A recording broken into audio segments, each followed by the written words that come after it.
শীত মানেই ধনেপাতা। ধনেপাতা হলে বাঙালির কেন সবারই জমে যায়। তো আমি অনেকটা পরিমাণ ধনেপাতা কুচিয়ে নিয়েছি, দিয়ে দিলাম একটা বড় পেঁয়াজ কুচি করে কাটা, আর কাঁচা লঙ্কা কুচি। এবার এর মধ্যে আমি 2 চামচ বেসন দিয়ে দিলাম, আর দিলাম 1 টেবিল চামচ চালের গুঁড়ো।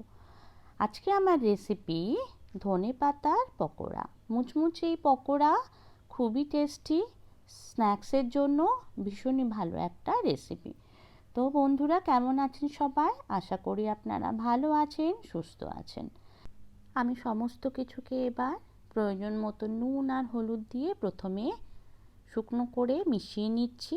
তারপর অল্প অল্প করে জল দিয়ে এটাকে টাইটভাবে মেখে নেব, যাতে পাতলা না হয়। পাতলা হলে তাহলে কিন্তু এটার পকোড়া বানাতে অসুবিধা হয়ে যাবে। আমি 2 চামচ কর্নফ্লাওয়ার নিচ্ছি এখানে। কর্নফ্লাওয়ারটাকে আমি জল দিয়ে পাতলা করে নিলাম, নিয়ে একটা স্লারি বানিয়ে নিলাম।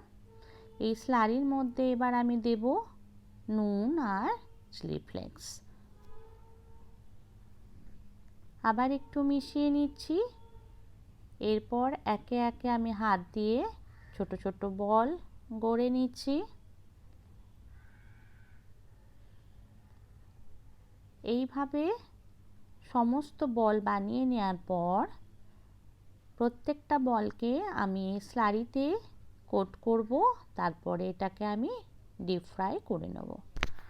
আপনারা আপনাদের পছন্দ মতন শেপে গড়ে নিতে পারেন পকোড়াগুলো। তো এইভাবে আমি দেখুন স্লারিতে ডিপ করলাম, আর এই তেলে এবার ছেড়ে দিচ্ছি এক এক করে সমস্ত পকোড়া। এবার আমি তেলে ছেড়ে নিয়ে ডিপ ফ্রাই করে নেব। আঁচটা কিন্তু একেবারেই হাই করা যাবে না, এটা কিন্তু লো মিডিয়াম ফ্লেমেই ভাজতে হবে, নাহলে ভেতরে কিন্তু কাঁচা থেকে যাবে।